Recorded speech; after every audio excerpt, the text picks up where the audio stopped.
Vamsi Arts Theatre Tirumala Bank Ugadi Kamadhenu TV రంగ పురస్కారాల ప్రధాన వేడుక రవీంద్ర భారతిలో ఘనంగా జరిగింది. భగవాన్ శ్రీ శ్రీ శ్రీ విశ్వయోగి విశ్వంజీ మహారాజు దివ్య సమక్షంలో Tirumala Bank Vamsi International chairman Nangunuri Chandrasekhar అధ్యక్షతన ఈ కార్యక్రమం సాగింది. తెలుగు న్యూస్ ఛానల్స్లో ఉత్తమ ప్రతిభ కనబరిచిన న్యూస్ యాంకర్లకు అవార్డులు అందించారు. టీ న్యూస్ ఛానల్ నుంచి యాంకర్ నిమ్మగడ్డ సింధూరా అవార్డు అందుకున్నారు. చిన్నపిల్లలండి చక్కగా ఆశీర్వదించండి. తర్వాత యామిని గారు.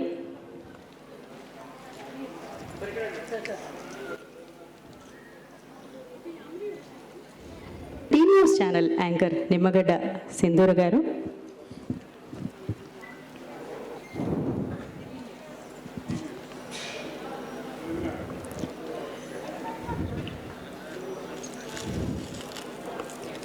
మీరందరూ చిన్నపిల్లలండి చక్కగా ఆశీర్వదించండి. తర్వాత యామిని గారు.